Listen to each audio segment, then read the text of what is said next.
Hi, I'm Kurt Loder with MTV News. The show you're about to see is a conversation with producer, performer, and all-round record mogul Puffy Combs. It was recorded last March, just after the murder of Puffy's friend and protege Biggie Smalls, the notorious B.I.G., and before the posthumous release of Biggie's album Life After Death. Puffy, a behind-the-scenes man, had already become a star in his own right with his #1 hit, Can't Nobody Hold Me Down. He, of course, had not yet recorded his Biggie tribute, I'll Be Missing You, or released his own hit album, No Way Out. He was, however, his own eloquent self, as you're about to see. I wonder if it's for hopefully the last time you could take us through what happened on the night that Biggie was killed. I mean, you guys show up at a party, right? And you're not expecting anything to go wrong, obviously. What proceeded to transpire?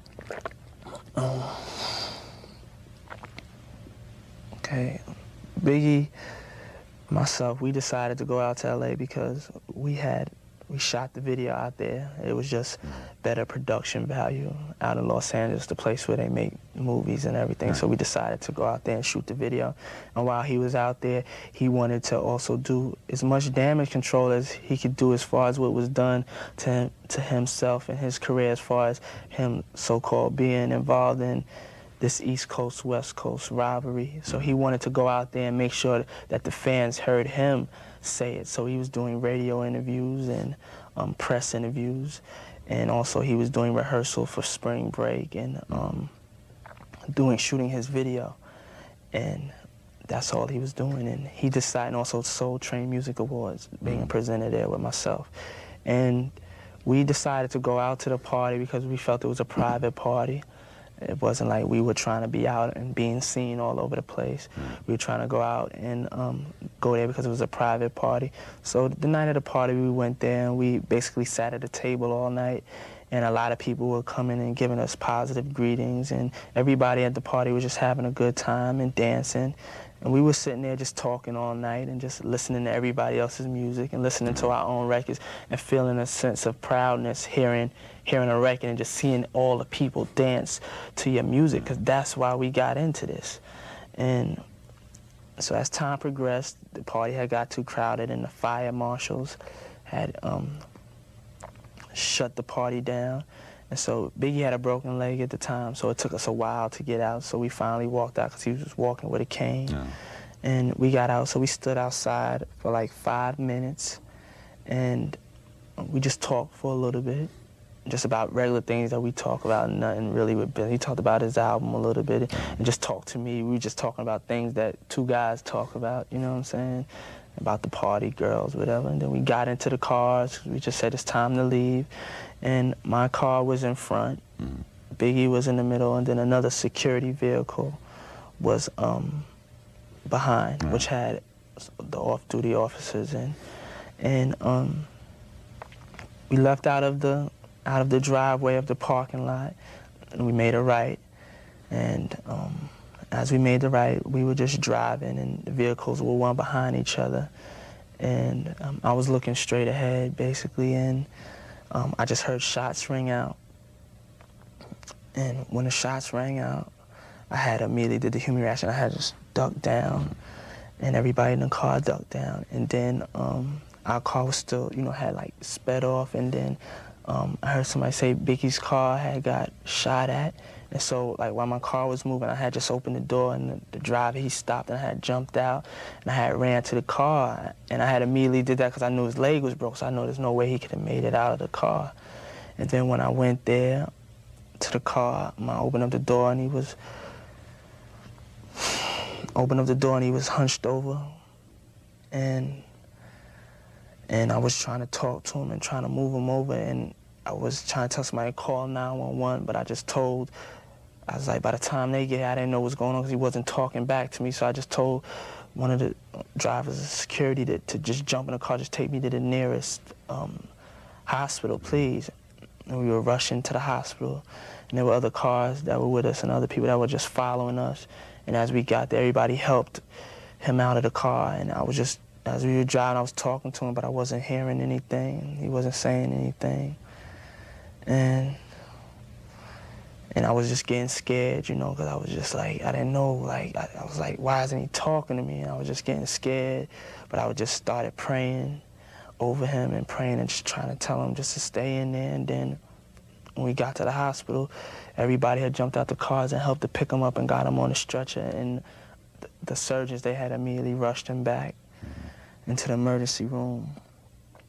And then everybody there just dropped to their knees and started praying because it just didn't look good. It didn't feel good. And that's what happened. And then they came and told us, you know, that he had passed, and it was just unbelievable. How are Biggie's mom and Faith and the kids taking all this? Have they bounced back at all, or are they still? Their moms and Faith, Biggie's moms and Faith and the children are extremely strong. They've been, matter of fact, they've been strong for me and helping to hold me up. And it's just, his mother is just such a beautiful woman, you know what I'm saying? And she's from the church, and I'm just so happy that their relationship was good when, you know, before he passed. And she's a very strong woman, and Faith is very strong. And I'm going to be there for them, just like he would be there for them, to make sure that they're all right. A number of reports have come out. Time magazine and the LA Times have pointed out, and people that we've talked to also, that Bad Boy Entertainment had actually hired Crips for security work out on the West Coast. Is that true? We've never hired Crips or any other gang faction to do security for us. What is the misconception is that because we're young and we black, like, we're not handling business just like anybody else. We're trying our best to handle business just like any other businessman that's out there in the world. And it would be extremely unintelligent to hire some gangs to do security for you. We have never, emphatically never hired any gangs for security. As a matter of fact, when we were out there, we had off-duty California police officers as security with us that night that it happened also. And we always have bonded security professionals that are with us. I mean, I know Compton police have said that that's what they've heard from gang informants, that there have been. It's not the truth. I'm here to make sure I tell you the truth. Is it possible that someone below you could have done this? I mean, maybe. It's not possible. I have a small boutique label, and I take responsibility for everything that comes from my label. And I know for a fact that this is something that has never happened. And I heard your report about an affidavit from the Compton police, but I'm just here to say that it's not the truth. Yeah. No one, and I see everything. I sign off on everything that's done. And I know the security that we hired were bonded security men and also off-duty California police officers, just like, you know, that's the same route Madonna would take, or, you know, anybody that's in entertainment to, you know, Sylvester Stallone would hire bonded security people. And that's what we did. Well, after Tupac died, I mean, there was a general feeling, this has got to stop. We really have to change in what's going on in rap and hip-hop. And after Biggie was killed, I think there was that same... One thing I want to say, not to stop you, is it's not a problem just of rap and hip-hop. This is a problem that's out in the communities. I mean, we're talking about it now more because it's in our face, because we lost two people that we cared about and that were stars and was important to what we did. But this is a problem that mothers and family members and people are facing every day. And it's not just fair that everybody run to it now because it's Tupac or Biggie. It's happening every day. We need to put a stop to it just because we're killing each other, and it needs to stop. Welcome back to a conversation with Sean Puffy Combs. Combs and his friend Notorious B.I.G. were early architects, on video anyway, of the glitzy, babe-filled player lifestyle. For Biggie Smalls, however, that sort of street-style swagger was mainly an acquired characteristic. You said, what was Biggie like when you first met him? I mean, he was kind of a... When I first met Biggie, he was real quiet and shy. He was real quiet and shy. He would barely talk, you know. Really? Like I would have to force him to talk, to have a conversation with me. He would just be there and observing. And it was just that, you know, he didn't know it was such a big deal. This was a dream come true to finally have a chance to be a rapper. That, you know, I think he was overwhelmed by it. He just wanted to be quiet and just, you know, enjoy it and not, you know, it's almost like, you know, if you talk too loud in a room, somebody may kick you out. You know what I'm saying? I think he wanted to make sure he stayed in the room. Did he change a lot between Ready to Die and Life After Death? I mean, was he a different person after as a person, he changed a lot. Like there was, on Ready to Die, it was real real personal. It wasn't like he wasn't really enjoying making the music as much. He was just trying to give you his story. On this album, on Life After Death, he really enjoyed making the music, and then he's had a son since then, and a daughter, and I mean, just his family life. He enjoyed his kids a lot more, and just as a person, he was growing as a person. We all, you know, we're in this and we're blessed to have the success that we have at a young age, but at the same time, it's like we're still just growing up. We're still making mistakes. Do you look back now on the whole East Coast versus West Coast thing? Do you just wonder what was that all about? I mean, have you figured out what it was all about? No, I mean, I haven't figured out what it was all about. I just know it was something that was negative, that I would say fans ran with, the media ran with, a lot of artists ran with, and it's just something that got out of control as far as from a divide and conquer situation. It would be self-defeating for me as a person having a record company and a person that's trying to be successful all over the world to alienate half of the country that I'm making music for.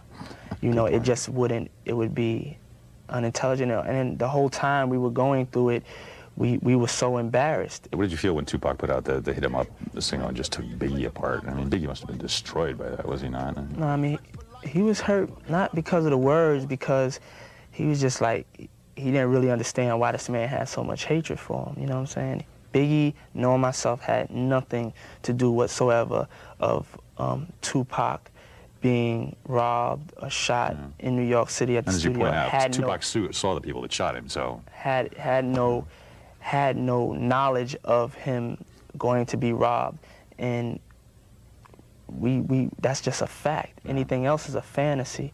And when Biggie heard it, he was hurt by it because he really regarded Tupac as a friend. They had good times. That's how they met. Their relationship before that situation is that they were friends, and he would never do nothing, nor myself or anybody associated with me would have never done nothing to hurt him. And in fact, he had helped us when Biggie was first getting out there. They were together. He would let Biggie open dates for him. And I mean, he was appreciative and I was appreciative, and it was a shock to us. And it's something that we tried our best to do anything to alleviate any type of negativities as far as that situation. That's why we never made any records. Going back, we never said any negative statements, and the statements that we did say was that we want a resolution to it in a positive way. Call the coroner. It's gonna be a lot of slow singing, the flower bringing, if my burglar alarm starts ringing. Everybody has to be accountable, even myself. I have to be accountable and have to be responsible to bring my son up the right way, and I have to be accountable and responsible for even the music that I put out. I have to do whatever I could do to put as much positivity out there. And I'm not talking about just going out there and making a record, stop the violence. You know what I'm saying? I'm talking about making records that give you a good feeling, making sure that I understand what's coming out of one of my artists' mouths and how I could use my intelligence and my wisdom of things that I've seen to try to make sure that you get your point across as an artist, but also at the same time, maybe you could say it another way and get your point across to where it won't look like you think this is all right, because this is not all right. Could you give us anything specific? I mean, is there any specific time somebody has tried to do a rap that you've changed a little bit? Or? Yeah, I mean, there's a lot of stuff, you know, Biggie has wrote that I did change, you know. In what way? I mean, he would be saying something just to try to get his point across as far as rap-wise, just trying to relate one thing to another. And it could have come across in a negative way. Like he said, one time he was talking about how he had a song on his first album called Give Me the Loot. And he was talking about how he went in, he had to rob somebody in order to survive, in order to eat, and just that at that point. But at the same time, it was just it was a story to him that was just entertainment. But there was one line in there that said, "I don't care if you're pregnant, give me the baby rings and the #1 mom pendant."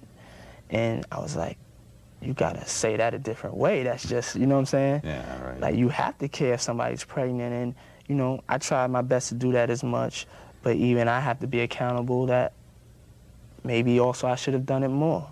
And I have to be accountable for that. Can't nobody hold me down. Oh, no. Welcome back to a conversation with Sean Puffy Combs. Even when he was a little kid, Puffy Combs' mother always said he was a ham, and rather less warmly, rival mogul Suge Knight of Death Row Records also noted the New Yorker's attraction to the camera and the microphone.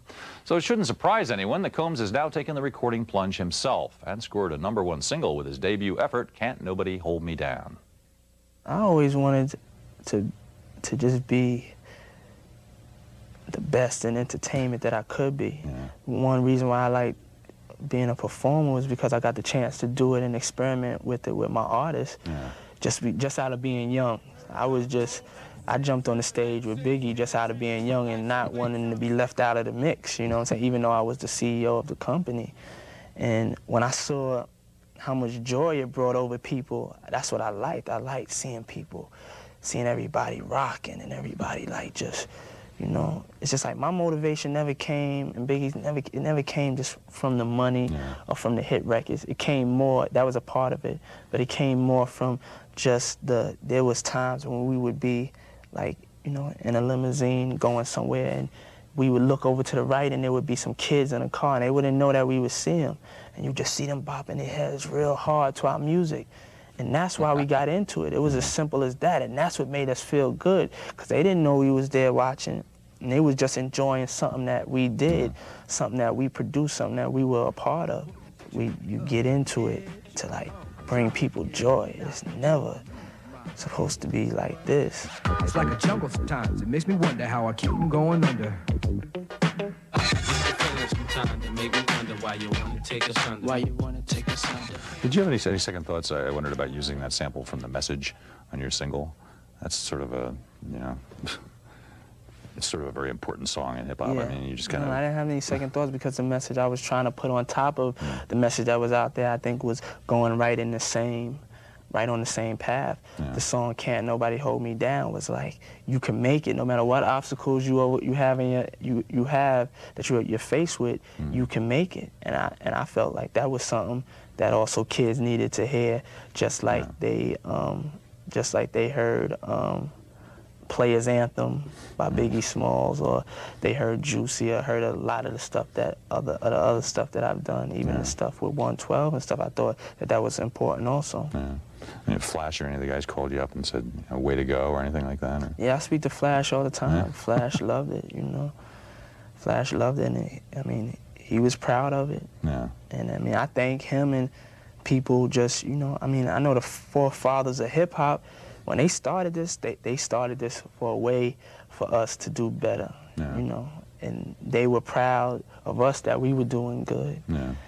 And where we had taken what they started, the point we had tried to take it to, and we're constantly trying to take it to, they were always supportive. Yeah. But, you know, I know even them, nobody would ever want hip-hop to be looked at like the way it's being looked at today. Yeah. And the future seems bright for you. I mean, you've got so much stuff going on, but how do you exactly get started on the future?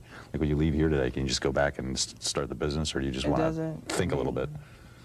I mean, to me, it doesn't feel bright, and that's just honestly speaking.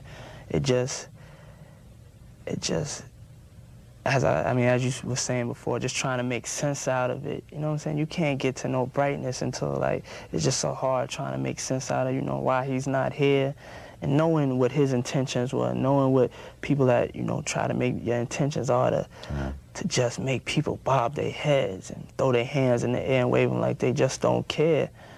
To not be here, it's just not. I just have to get past that, and I don't know when I'm gonna be able to get past that, but it's just that when something like this happens, it's just like you sit up, I wake up every morning, I just can't believe it. I wake up and I just thinking that it's a dream, but it's reality, and it's just like when you're used to speaking to somebody, it's things that people are going through.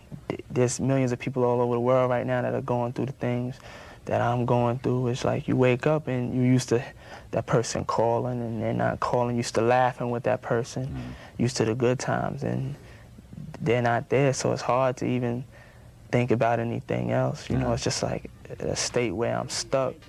But you know, I'm not gonna give up.